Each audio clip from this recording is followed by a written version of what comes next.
Restaurant Unstoppable. What the most successful restaurateurs know that you don't. And with excitement, welcome back on the show for a second time. Nick Kokonas. Nick, are you feeling unstoppable today? I am feeling mediocre unstoppable. Right? I don't blame you. It's been quite a year. Yeah. It's like, yeah, I know you're supposed to be all positive, but it's been quite a year, No, man. So I just we are want you to be more truthful. unstoppable than most. Nice. But I'm tired, man.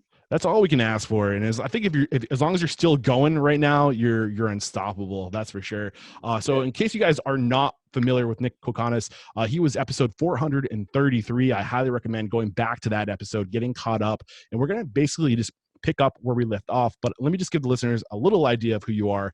After graduating with a degree in philosophy and a successful 10-year stint as an independent derivatives trader, Nick Kokonas partnered with Chef Grant Achatz to open Alinea Restaurant in 2005. In the years to follow, Nick would go on to co-find Next, the Aviary, and Roisters. In addition, Kokonas is the founder and CEO of Tock, a cloud-based comprehensive booking system for restaurants, events, and pop-ups around the world.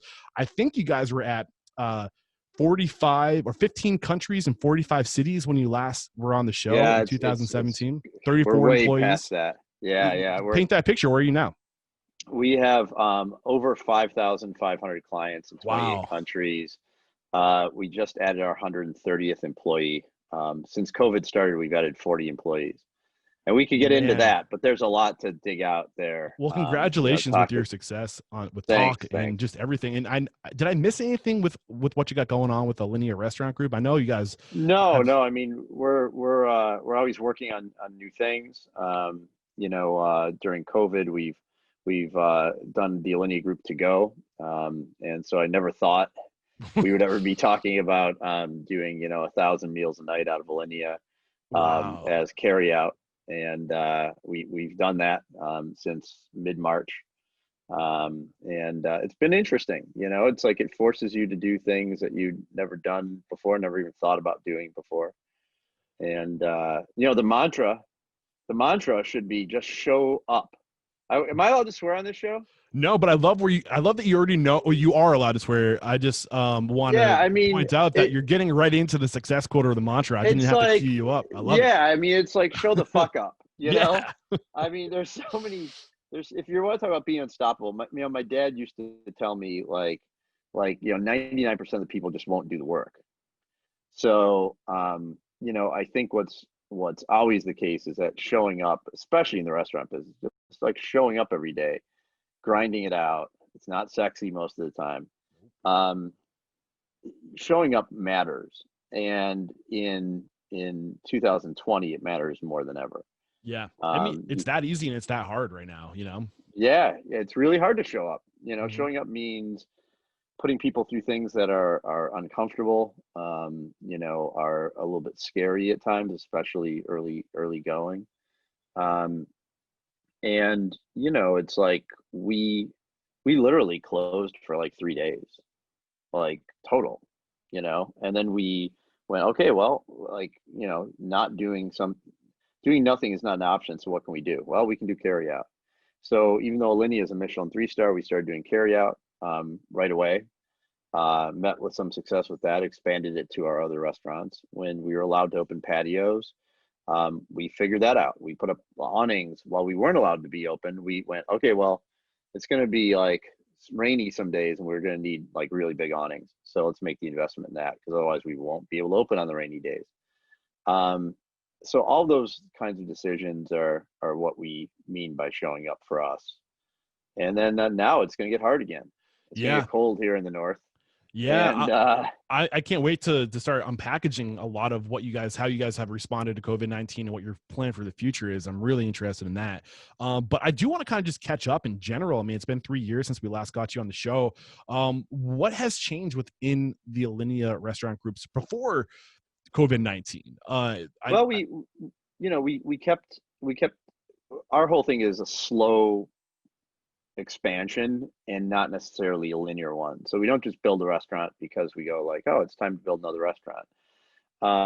We wait till we have really good ideas as to what we want to do.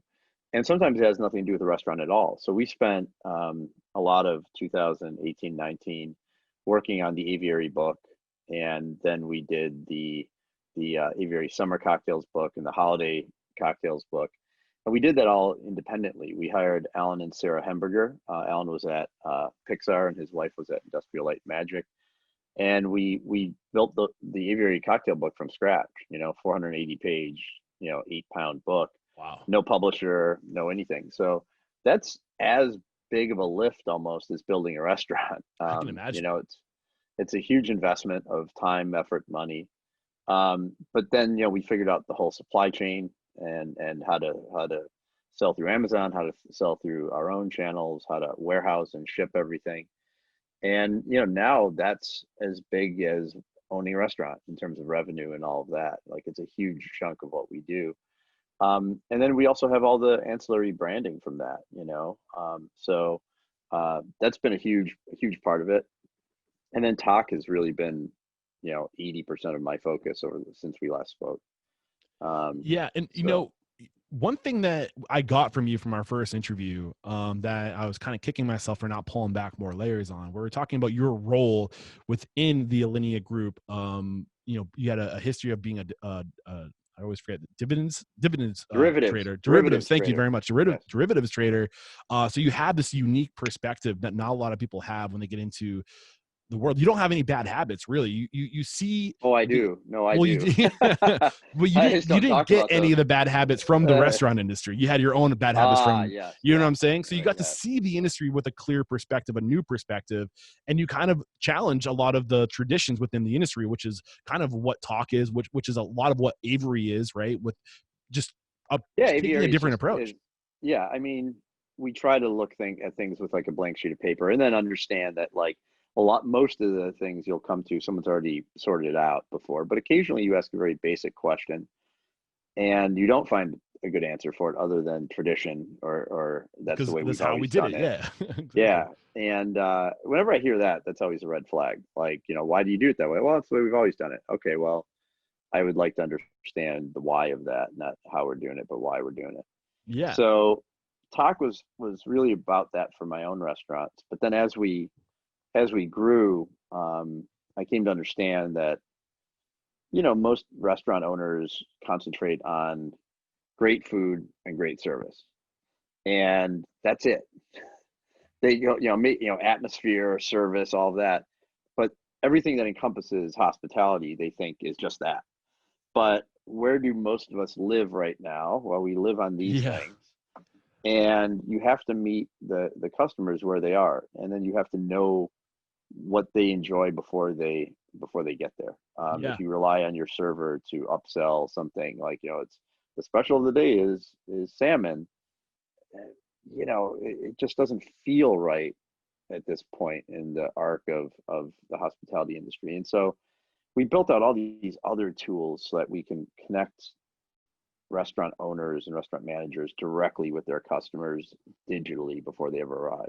And whether that means that you charge a $5 deposit or prepayment for a special experience, or if it's an ordinary free reservation, but when you arrive, we're like, oh, it's Eric. He's dined here 17 times over the last 3 years, and his significant other enjoys tea afterwards. And so that just happens automatically, even if you've never met that server before. All of those little things are what really make for special experiences. And that's really hospitality, right? That's what Tock really does. It's just that's not what people think of it, because we started out as ticketing, and then of course that was our hook at the get-go, but now it's a huge comprehensive system where all of your customer notes, we have 16 million customer accounts now. That's crazy. Diner accounts, and we're adding 300,000-400,000 a month, and most of those people fill out a hospitality survey where they say, like, this is what I'm allergic to, this is what I enjoy, this is my favorite cuisine, these are the cities I've traveled to. Yeah. So that really makes it special. Yeah, I want to pull back. Believe me, I want to pull back the layers on Tock, because I feel like there's so much unpackaged there. But really, like, what I want to focus on now that we didn't get a chance to get to in the first episode, which I think there's a ton of value here. What what it sounded like you brought to the team was the back office stuff is what we called it, but a lot of the branding and the marketing, the promotion. And I feel like you must have some great advice on how to do your own PR. And that's another thing that came out of our conversation is that you were out there taking the time to do a lot of high touch stuff and to reach out to people that, you know, to develop relationships. And I guess what I'm looking at is what kind of special advice can we get from somebody whose specialty is the back of house, like the office stuff, the branding, the promoting, the Yeah, I mean, it's conceptually. interesting. Like, I think a lot of times, again, like so many chefs I know go like, well, I don't know anything about that. I'm just going to hire a PR firm. And it's as if the PR firm has some magical sauce, you know? And I think that's changing even from 3 years ago when we last spoke, because, you know, Instagram has made, you know, food so accessible visually and whatnot that of course everyone knows that, like, you have to market through social media.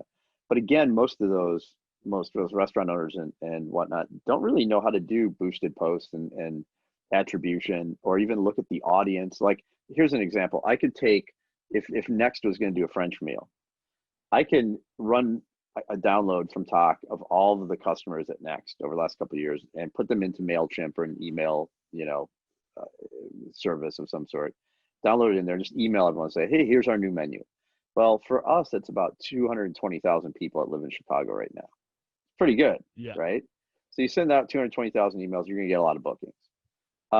Cost is almost nothing, you know, like a quarter of a penny per email to maintain that or something like that. It's really tiny.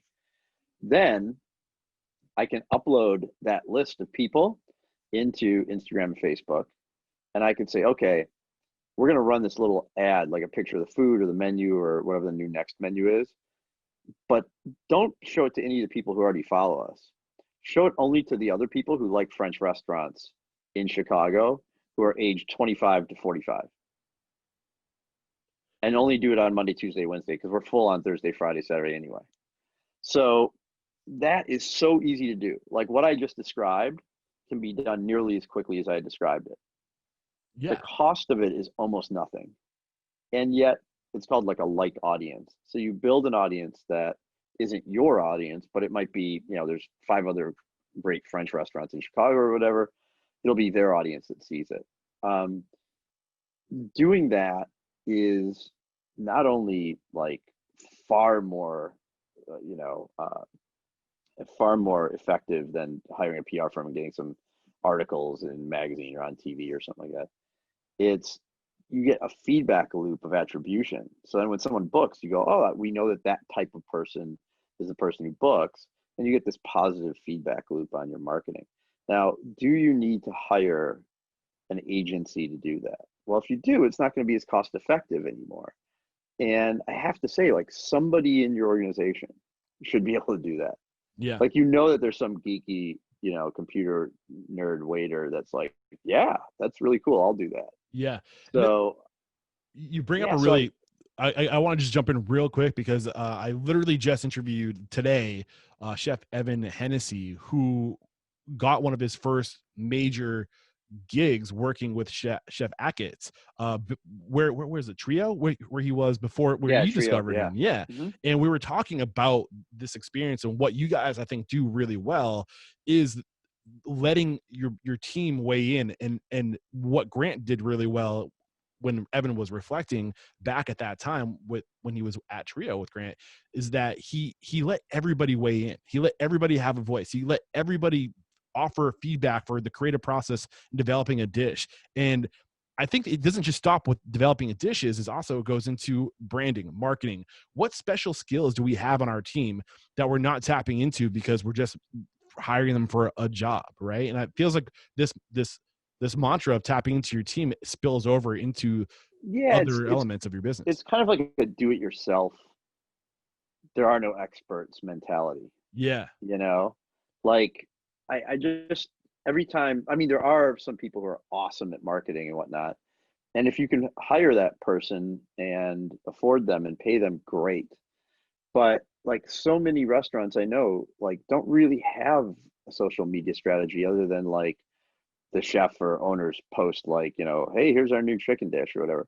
but they're not going that next level of like, okay, how do we promote that to people who aren't the 10,000 people that follow us or whatever?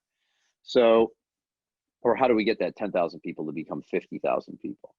So to me, that's almost just like a fun gamification, I guess, of the business.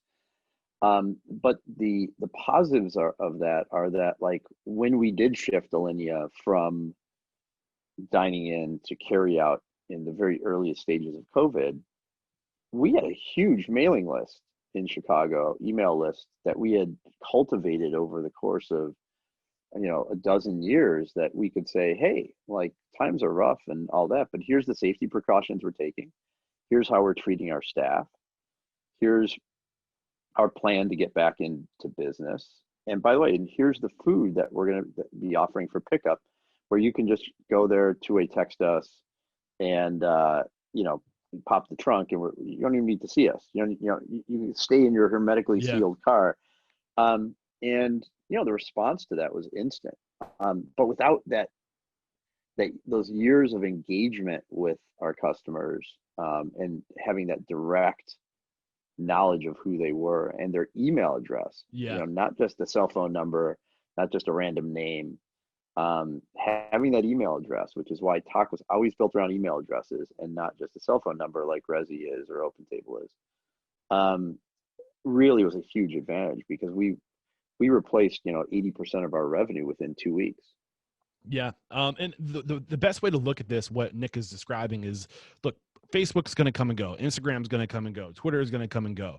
But what generally, even phone numbers change, but what generally doesn't change is someone's email. And that's something that, like your email, your list is something that you own. That's not going away regardless. And a lot of people, even if 5% of it goes away, you're adding to it all the time. Yeah.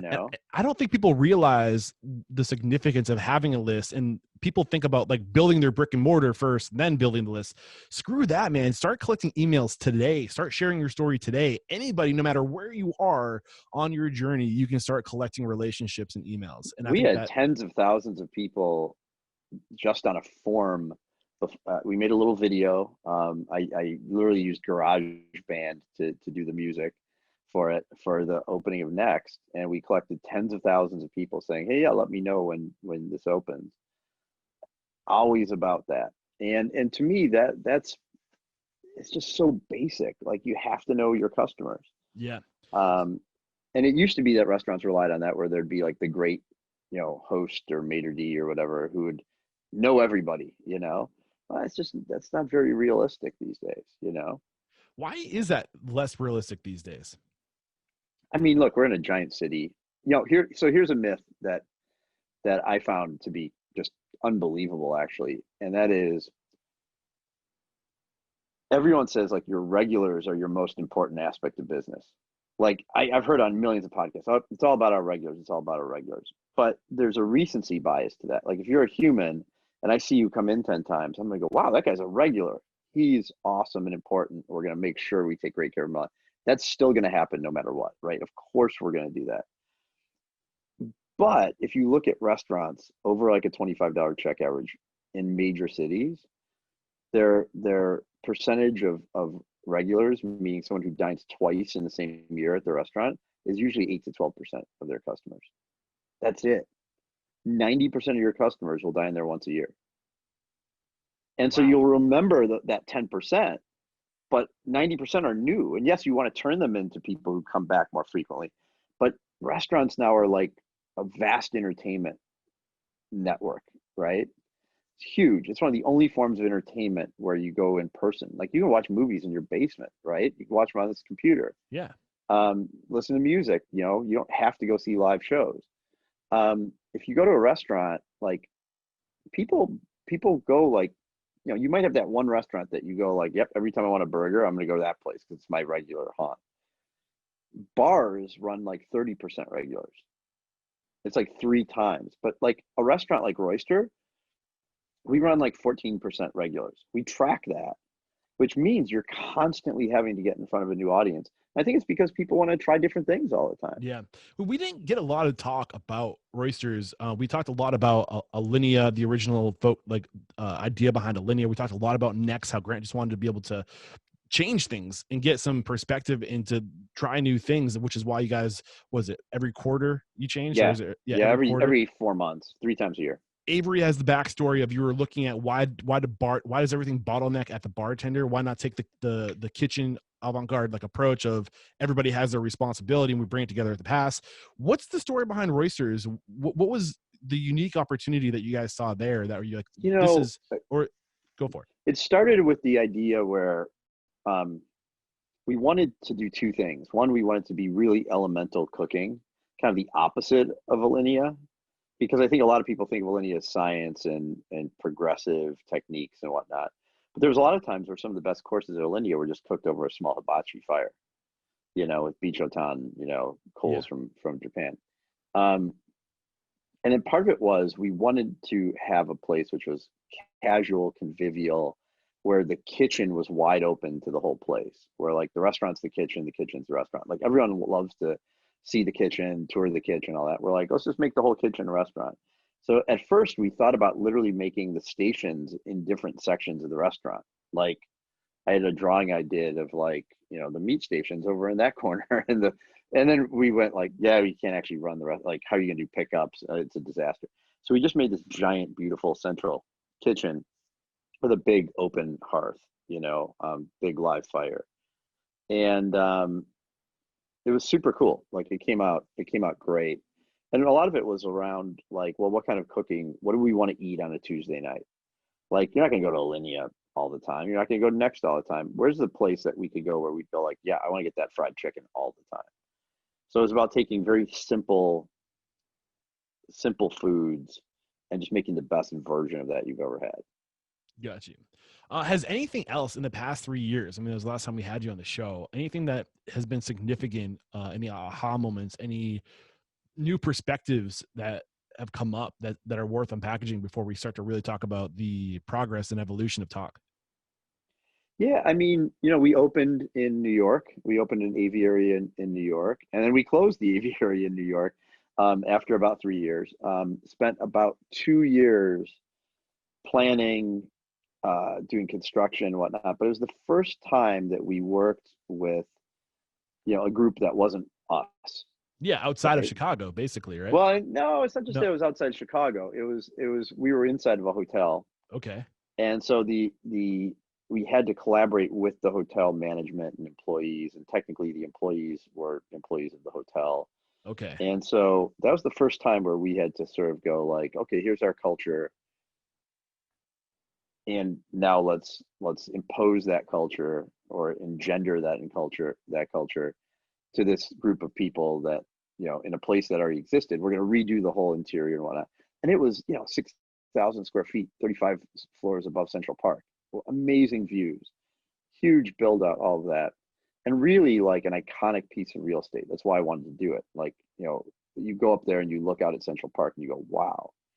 And what I realized is like, you can't force people to embrace your culture and standards.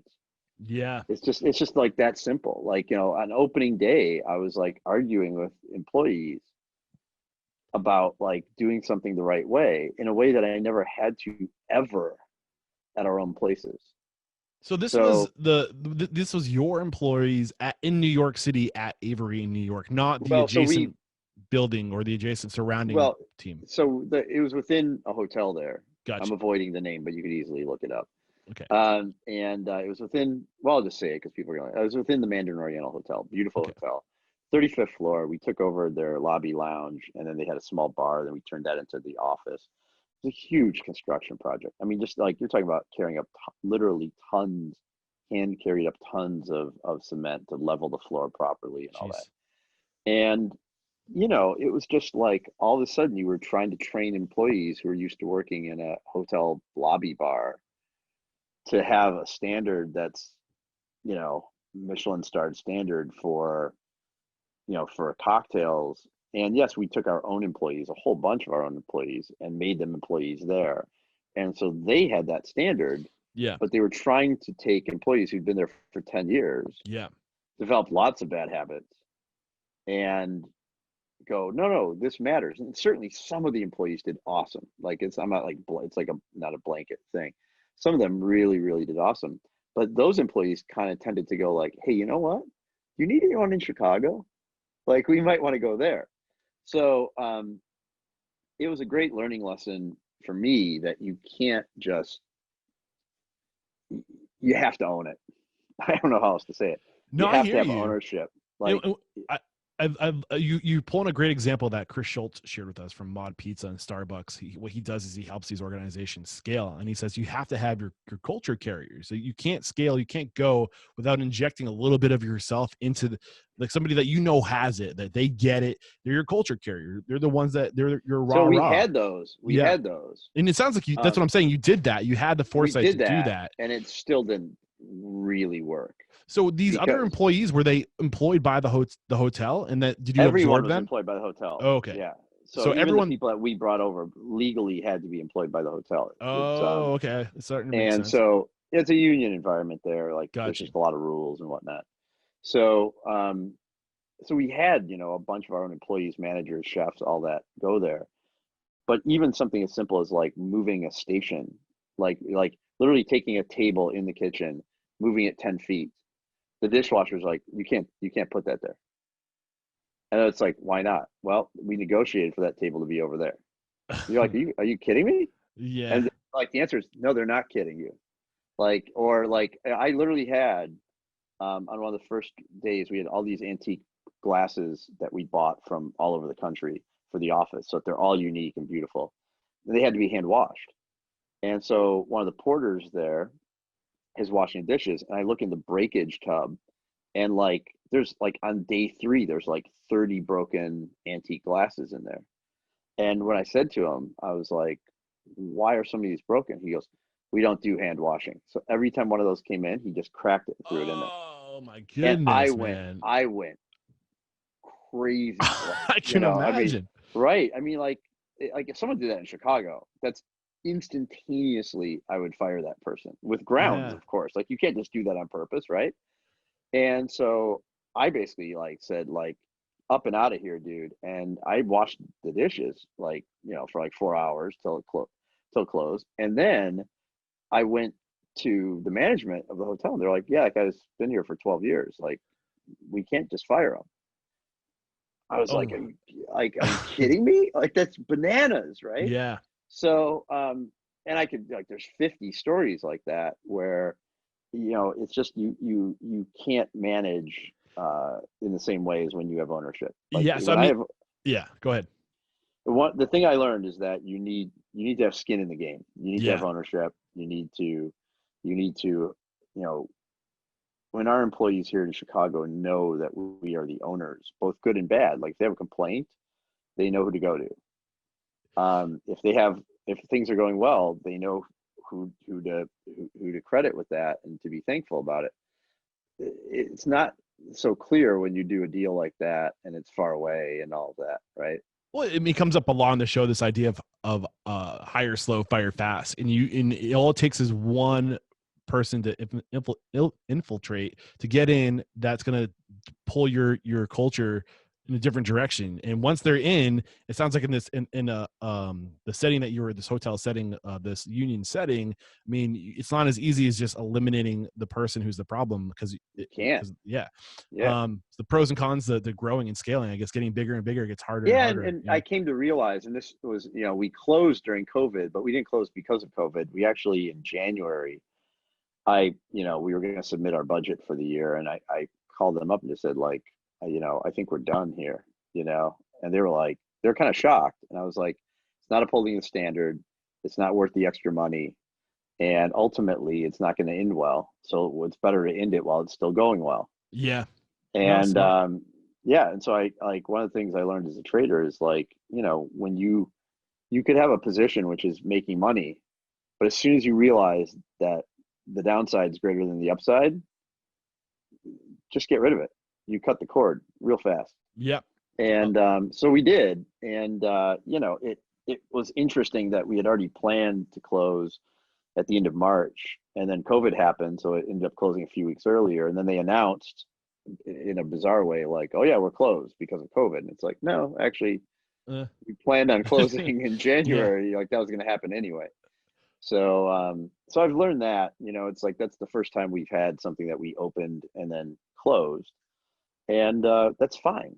Yeah, but That's there's a great okay. lesson in that, and thank you for Yeah. getting to the core of that lesson. That's what I was getting after. That's what I was hoping to pull out some nuggets like that. The last time I had you on the show, you said something, and another thing that I really just want to like dig into a little bit further is this idea that you and Tock had this really unique opportunity. You have something, a window into the restaurant industry that no one else has, is the words you use, because you get to work close with these leaders in the industry, like the Dominique Crins, the Thomas Keller, I think was the name you mentioned, like all these Yep. incredible Yep. restaurateurs. You get to peer into their operations and then to tailor fit this resource, this tool Talk to, but you're using feedback from them. So you got this, you get to peer into this industry was a point you were trying to make. Do you want to, can you pick up your train of thought from there? I mean, it's probably gonna be hard. It's been 3 years, but Yeah, do no, you I know where mean, I'm that's, I going? mean, it's not that hard because Yeah. we do it every day. When you last talked to me, we had 34 employees. We've added 100 since then. Yeah. Um, and, and a lot of what those folks do, we have an entire account management team that talks to restaurants every day. So we get, it's incredible to, if you looked at the back side of Tock, like the part the consumer sees, the diner sees, is a tiny little part, of Tock. And there's this huge infrastructure below it for the restaurant owner. Everything from the service application to inventory control to time slot management to pricing controls, all these things. And so as we built all that stuff out, some of it was stuff that nobody asked for because they were unique, novel ideas. But a lot of things were like, hey, we just need like to be able to read the screen from 8 feet away. Like it's working great, but when I'm over there talking to a customer, I need to be able to glance all the way back at it. So can you make those buttons bigger and uglier? So I could see they're like really elegant now, but we need them big and ugly so we can just see them from far. Okay. So all of that kind of feedback comes into us, and we take it very seriously, and that's what allowed us to pivot very quickly. For COVID, um, you know, we had on March 7th, I recognized that like reservations were going to go to zero in America. By March 15th, we had a product called Talk to Go that utilized all those same tools, knowing your diner, being able to download to your email list, knowing what your preferences are and all that. And then instead of using a third-party delivery app that charges 20 to 30%, we're like 3% flat. You get to control your inventory by the way a kitchen works, which is 15-minute increments, and so it's like if you're just on, DoorDash and you get 300 burger orders, it sounds like a great thing, but if they all come in at 7 o'clock, it don't work. Yeah. Can't make 300 burgers for 7 o'clock pickup. That's a big group. So yeah, so you have to pace that out. And weirdly, the other applications don't do that because they're all supplemental to dining. Now all of a sudden we went, well, look, people aren't going to have dining rooms, and these mid-tier to upper tier restaurants in terms of price point are going to have to do an elevated kind of carry out, and they're going to need to treat carry out just the way they treat how many diners come in at any given 15-minute window. So we were able to build all that out because we took all the feedback over the years, because we built the tools as a cloud-based system instead of an iOS-based system. You can use an iPad certainly, but you're using a website. So it's been really, I've said this before, but it's taken the work that we did, which was interesting and helpful to the industry and innovative and disruptive, and made it important.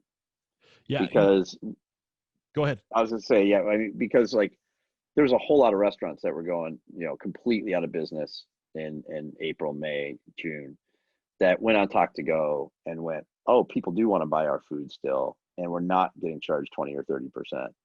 So we went, I can show you a chart or share it with you you can put on your website, where you can see the reservations plummet in March from, millions per month on Tock to almost zero, Jeez. and then scale back up. And last month we did over 4 million diners, which was double what we did pre-COVID, just in a single month. Wow. That's So, amazing. we're on the scale to do, something between 80 million and 100 million diners at an annualized rate going forward right now. And, you know, 4,000 new restaurants on Tock since COVID started. That's incredible. And we get emails every day saying we'd be out of business if you didn't start this. Dude, I mean, Tock has been coming up organically a lot on the show as of recently. I've had a lot of your clients on the show, your customers on the show, and everybody has amazing things to say. And I really do think one of the reasons why I was pushing to get you back on the show so soon is because I'm looking into the future. I think that with the winter on the horizon, the outdoor solution isn't going to be a solution for much longer. And I feel like that we're going to have to find some sort of middle ground. I see reservation systems being almost like a regulatory situation. You have to take reservations. Exactly, because you got to control the amount of people that are in your given space. Yes. And so I've been saying that for years, even before COVID, though, because even if you're a bar, knowing who your customers are is better. I'm not saying to not take walk-ins. I'm saying give people the option to make a reservation, because some people just want the certainty of, hey, I don't want to wait in line for 2 hours. Yeah. Just that simple. Yeah. So I guess at what point, the thought I was having, the other variable too, is that you're selling the tickets to an event. It's not, can you create a restaurant that's technically not a restaurant, but a private event operation that seats only like these prefab meals? Yeah. I mean, so Tock all in one spot on the back end for restaurants. You can create ordinary free reservations. You can do deposits to cut down on no-shows. So during busy times, you can take a $5 or $10 deposit. It's fully applied to the check, but it cuts the no-show rate to under 3%. Or you can do a fully prepaid experience. And then you can apply that to either carry out, dine in, patio, or even like a special given table, like a chef's table or whatnot. And then you can apply all that to private dining. And then you can create events, like as if you had Eventbrite, but it's all in one place. And even your walk-ins, when people walk in and you seat them, we tell people, get their name. It will automatically link to their Facebook and Twitter accounts and Instagram accounts. And even, if you show up at the front door to one of my places and you say, hey, it's Eric Cacciatore, I'd like a table for 2. As soon as someone types it in, they're going to go your picture pops up and it's like, oh yeah, it's the same guy. And the reason for that is because you're using the email to tie together those platforms. Yeah, but even without the email, I can just type your name in, and it's going to show me all the Eric Cacciatores. There's only one, brother. But if you were Eric Smith, there would be 50 of them. But you'd see your Instagram avatar or whatever. That's awesome. Or all of them, and we can go, oh yeah, it's that guy. And if we don't have that, it's can you give me your email just so I can keep track of your dining preferences? Yeah. And now what's happened because of COVID is that a lot of cities have said well, even New York, they're opening 25% indoor dining, but they're required to get the names of every single one of the diners for contact tracing in case there's a breakout. Now everyone's like, oh yeah, we're building that. We'll have it ready for you soon. It's no. That's a core thing that we built 8 years ago. That you're just repurposing. That's what I've been preaching. I've been preaching forever. You should know who's in your restaurant. Yeah. For a lot of reasons. Yeah. I mean, I want to break into the data because I made a note that Tock. What you guys really do is you grab this data, you grab this information to help you better understand your customer. But I'm curious around these, and correct me if I'm wrong, but from how I understand it, private events, you can do whatever you want if it's a private event. There's they can't regulate what happens within a private event. No, it's different all over the country. Is it? Okay. So in Chicago, you can't do a private event for more than 50 people. They'll shut it down. There is that and cap it has of 50 to be people. Spread out. No, but even then it's different everywhere. In many fixed menu operations, you usually only seat up to 12 or 15 at a time anyway, right? It's usually a high touch. No, there's tons of places that can be prefix but have 200 seats. Okay. I just see that there's a huge opportunity. I feel like part of the industry is going to come back, and I feel like it's going to be the Michelin 3-star operations, because there's going to be people that want to pay for that experience, that will pay the price, To be and super safe and to be yeah. fewer people. I feel like that design, So that model of high touch, we low people, high dollar yeah, I amount. mean, right. It's like if you look across our 4 places, like Roister and Aviary are built to do lower price points and 300 people on a Saturday night, 400 people some Yeah. Saturday nights, right? Those places are struggling because even though we have 80, 90 patio seats and they're spread out and we've got a few tables inside, it's meant to be They like depend on volume. convivial and tight, and they Yeah. depend on volume. And so even though it's like we're full, and busy right now for what we have, there's no way Royster can make money right now. It's just not possible given the way that we designed the business plan. Yeah. Meanwhile, Alinea, we rented out a rooftop across from next to the Aviary, and we created Alinea in Residence. And now we only do 5 days a week. Normally we do 7 days a week at Alinea proper.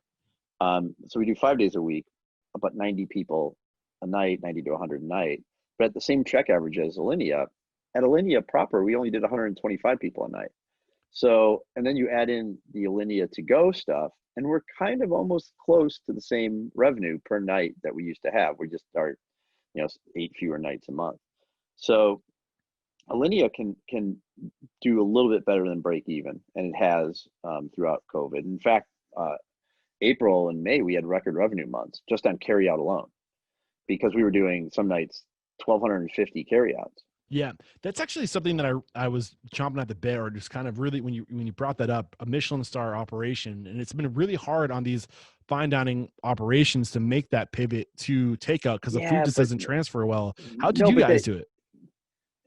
by going like obviously the food doesn't transfer well, so we can't do that food. Yeah, So like we did, coco van and we, and cassoulet and we made like a 5-course meal that you can cook at home with like a dozen little things for our 15th anniversary, and people got really into it. One of my favorite videos is oh my God, what's it called? I forgot these guys. That's something with cheese. Anyway, I'll think of it in a second.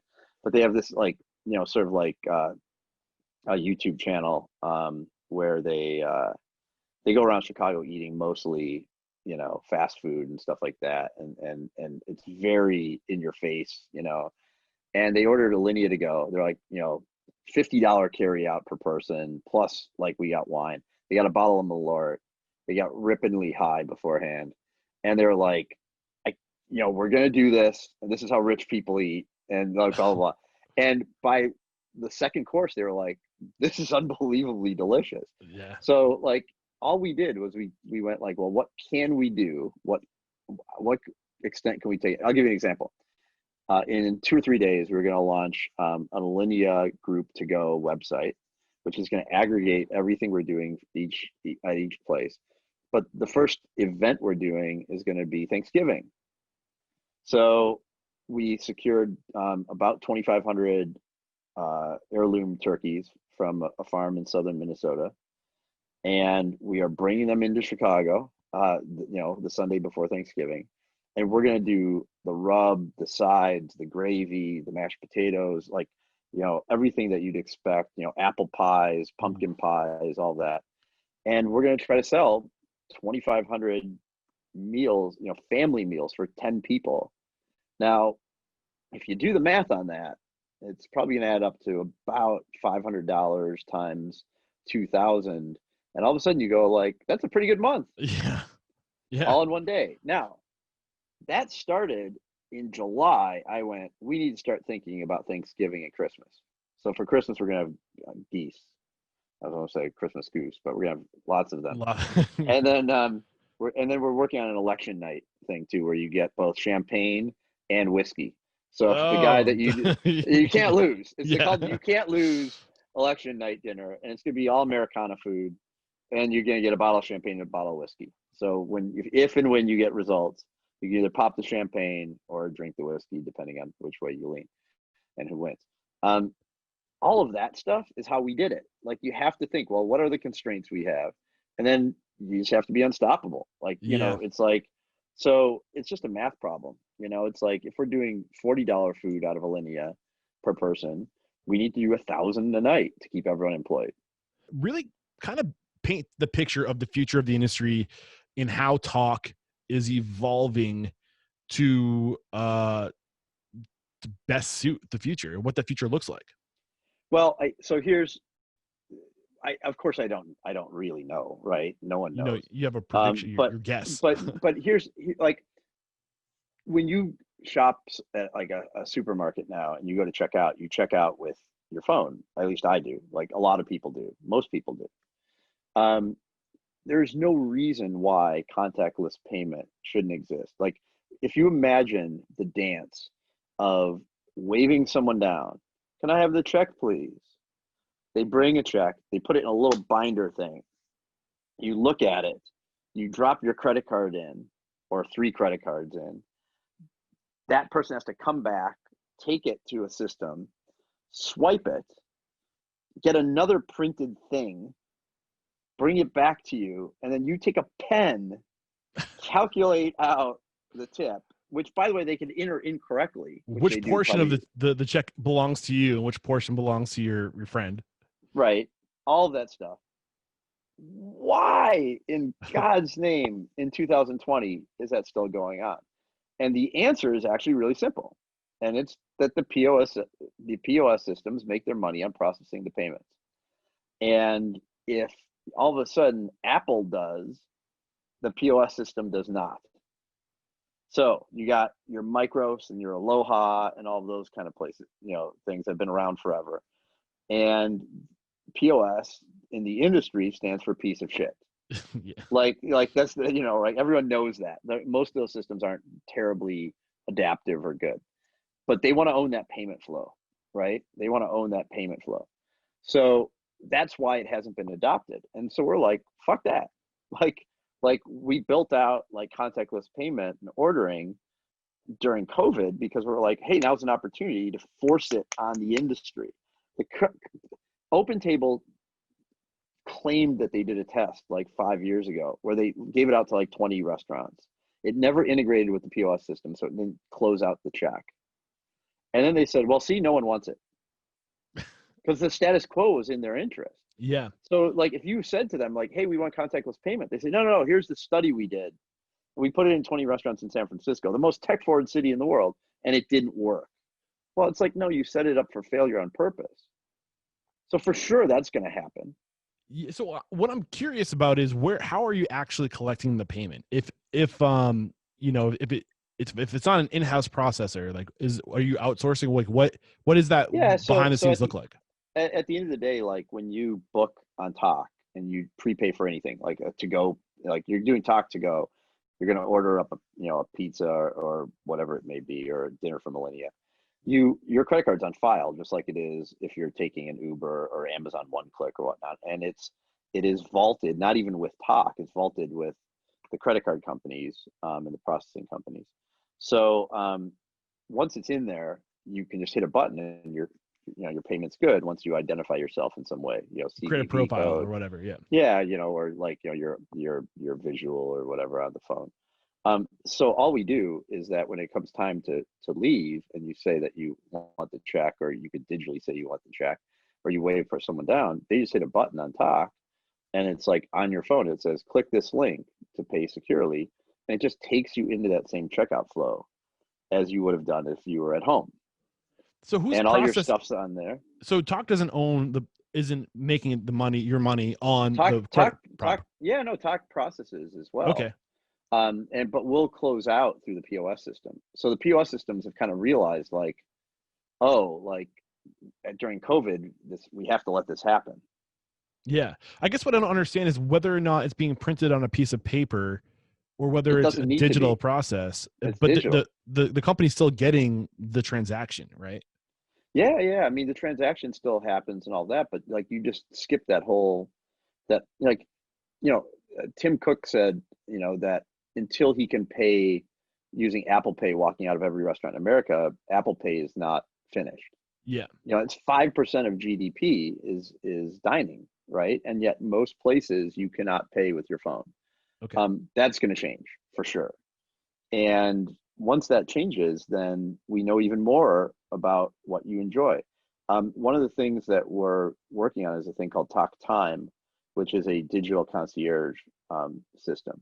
So Tock Time encompasses three things. It's got a wish list instead of a wait list. Okay. So wait lists suck. You know, you put your name on the wait list at Alinea, and you don't know if you're first or 500th. And all the time people are on the wait list, they call, you know, where am I? Do you think I'll get in? Wait lists are terrible. Like, who wants to wait anywhere, right? Yeah. So a wish list though is like, let's say Alinea is only booking till October right now, end of October. Your anniversary is in November. Tock knows this because you went on your anniversary last year somewhere. So we say, hey, Eric, don't mess up your anniversary. It's coming up in November. We know you've had your eye on some of these cool restaurants. Pick one and we'll put you on the wish list. And then we, on the back end of Tock, we let the restaurant know, hey, before you turn on your November reservations, there are these 56 people who want tables slots for your wish list. If you say yes, you can hit this button and you'll send out an email to all the people on the wish list. What that does for the restaurant is it lets them know their elasticity of demand. So all of a sudden, before you turn on bookings, like, you know, if you are running a restaurant in New York City off of a telephone, how do you know what your demand is in November? Past demands, look at trends. That's I it. guess. You have no idea. Yeah, Yeah. you really don't know. In this case, all of a sudden you go like, well, look, a quarter of our tables are already filled before we even turn on our booking system. And for the consumer, we can give you little nudges and say, hey, there's a cool pop-up coming in November, or your anniversary is coming up, or your wife's birthday, whatever it may be. So that's wish list. Then there's instant book. Well, before we go to instant book, I'm curious with the wish list. Do I need to? Is that an upcharge for the restaurateur if they want access to that list? No. Okay. No, it's built into Tock for the restaurant. Gotcha. The digital concierge service called Tock Time is going to have an annual charge. We haven't settled on the exact amount yet, but it'll be about $100 a year. Gotcha. And then you'll get the wish list. You'll get instant book, which is right now everything filters down. Like any booking system, you go like, well, I want for restaurants, you go, I want Italian food Friday night, and it'll go like, here's a list of Italian restaurants, you know. But sometimes you just want to go like, I want to go out to dinner now. And don't tell me all the restaurants, because then I have to go to each one of them and go like, do they have a table at 7 o'clock? Do they have, just show me what the hell has a table at 7 o'clock. So we built an interface that's like, you want to go out tonight, 4 people, you can swipe right, like Tinder. It just shows you what's available right now, like, or an hour from now. And when you swipe up, it's booked, instant book. And so I call it Tinder for your taste buds. It's basically that same motion, like left, right, up, down, very simple. So what you're doing is looking at consumer behavior, and then the Netflix recommendation engine for restaurants. And you just can't believe no one's built. Yeah, you're just paralleling the behaviors that are already there and going with the flow instead of trying to create a whole new series of habits. And also, like, you know, look, when you go on, one of the cool things about Netflix or Spotify, the thing I like about Spotify the best is yeah, of course it's the access to, you know, every song I've ever heard in my life. But the other cool thing is that, like, you can learn about new music so easily. You can create lists. Like, you can say like, well, here's all the new music I like, and you can share that with me. So we're allowing diners to go like, well, here's my list of the top 15 restaurants in New York City. And I can share that with my friends. Someone says like, I get this a lot. Hey, Nick, I'm going to Minneapolis. Where should I eat? And so I literally have those built. So we started building out these dining guides. And what we realize is that we can predict where, based on where you've dined in Chicago and what you've enjoyed and what you've loved. Hey, I'm going to San Francisco. Show me some cool stuff. Yeah. And so that recommendation engine is going to be called Tock Time.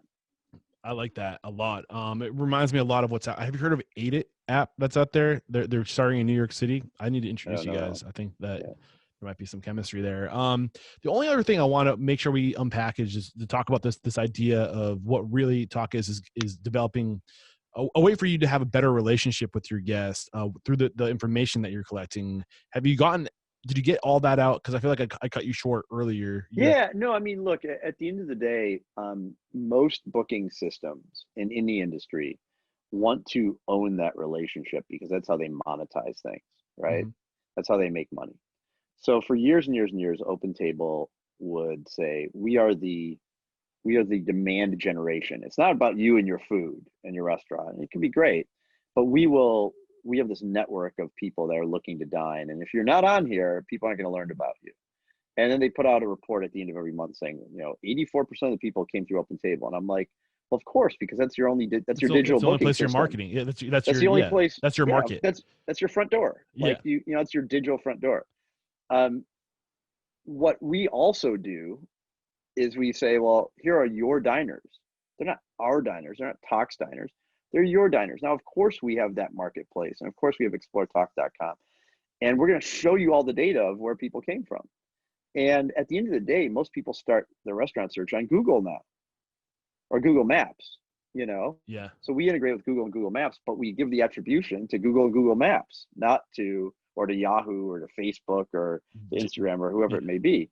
And more and more, like, some percentage of the diners start at Tock because we have this network, but we don't charge for that network, and so that's the critical difference. Like, we're not charging per diner, per cover.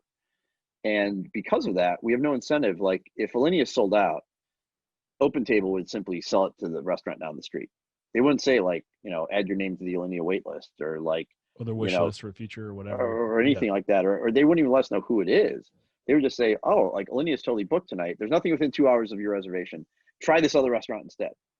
Well, gotcha. I want to know who that person is. I want to know that they came there. And, our wait list, we get 100,000 people a year off of our wait list that we email back and we say, hey, we're sorry we couldn't serve you this month. Here's what else we've got going on. Yeah. I love Great it, way man. to keep your place full. I love it. Anything we have not touched on up to this point? Millions of things. Yeah, I'm sure, man. You can't cover it all in an hour. I can't believe how much time flew by talking to you today. Just thank you so much, my friend, for coming on, for catching us up. How can we connect? I know you're probably not giving your personal cell phone now, but if we want to learn more about Tock, if we want it's very easy. You can go to exploretalk.com/join if you're a restaurant. You'll see tons of information there. You can email me personally at nick@tockhq.com, tockheadquarters.com, tockhq.com, TOCKHQ.com. And that's my actual personal email there. And I'm happy always to hear from restaurant owners and workers and whatnot. Beautiful. And Instagram and Twitter. So Nick, thank you so much, man. I'll be sure to link to those ways to contact you in the show notes. Actually, I'm not sure what episode number this will be. Make sure you guys stick around to the closing thoughts. I'll let you know what episode number this is, so you can find the links there, and how to find Tock to Go, which sounds like your newest project that you guys are really excited about as far as evolving the platform for the new normal. I hate you saying that a lot, yeah, it's all built into one thing. So just go to exploretalk.com and you can see all the restaurants on Tock. Beautiful. Again, Nick, actually, before I let you go, this is something I do with all my guests. Who's one person you respect and admire and believe would make a great guest mentor like you've made for us today? Oh my gosh, that's such a tricky question. Yeah, there's so many. I know you have a list. Yeah. No, I do. I'm trying to think of someone that's like off the beaten track that you'd never think of. I feel like you should talk to Gavin Kaysen if you haven't, who's at Spoon and Stable. At Spoon and Stable, he's a great chef, but he's really smart about his restaurants. Where's he located? He's in Minneapolis. Okay. And he worked for Danielle Boulud for years. Great guy, really, really smart operator, really great things. And he went back to Minneapolis from New York City instead of trying to open up like the world beater in New York City. And he was like a very, very high level Bocuse d'Or chef, whatnot. He went back to his hometown and built like the best casual, awesome place there. Had a couple more. One of them closed because of COVID permanently. Yeah. But he's just a great guy, very insightful, and one of the people that I talk to in the industry where like he kind of finishes my sentences and vice versa, because like I'm like, oh, like, okay, I'm not crazy. Like he's thinking about that way too. No, I was trying to wrap up the conversation, but you mentioning that there's a predict. I think there's a trend right now. I think it's a good trend. I hate the word trends, but there's this movement happening right now where more and more top name chefs are getting out of the city and going back home. And I feel like you're going to see, I think the opportunities in this industry aren't going to be in the big cities anymore. They're going to be in the moderate to smaller cities where I you think can that's be number one right away because you're the I only think one. that's true. You know, if you look like at Tock, like Kansas City, like there's a vibrant like food culture in Kansas City that I would never have known about if I wasn't It's like everywhere now. working with all these restaurants. Yeah. Yeah. And you can get a start there for a lot less money, right? Yeah. Rents and build outs and all that. That's true. And then also a year from now, there's going to be a massive opportunity in the big cities Yeah. Because everything's because void. yes, And there's yes, going it's to going be to be the somebody's going to have biggest. to fill that. If I'm 52 years old, I will probably not take full advantage of that.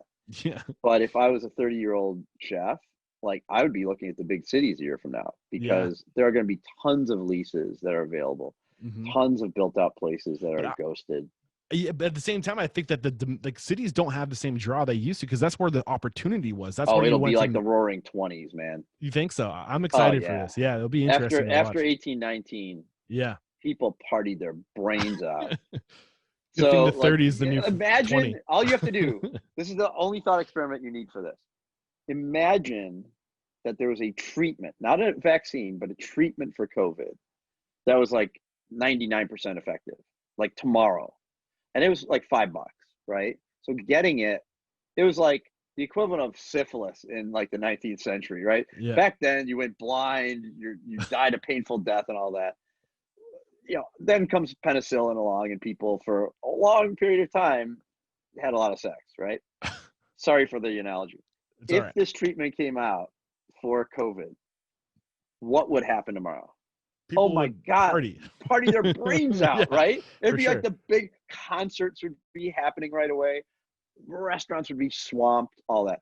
Well, at some point, in some fashion, whether that happens slowly or all at once, it always feels like things happen slowly and then all at once. All of a sudden, we'll find ourselves somehow, some way, back to some sort of sense of normalcy. The cities will be inundated with people.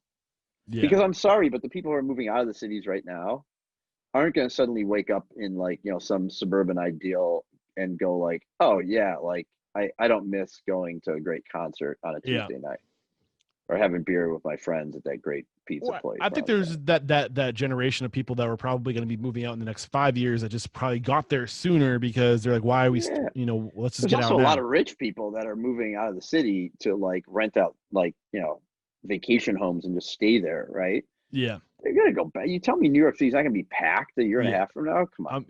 People will go back in for sure. I feel that. Course. But I do think there is a ton of opportunity in all cities right now just because it's easier to be number one in a smaller town than it is to go toe to toe with Daniel Boulud, you know? So great conversation, Nick. I'll say goodbye for real this time. And I got to say, there is no questioning, my man. You are unstoppable. Thank you so much. We're trying. Thanks.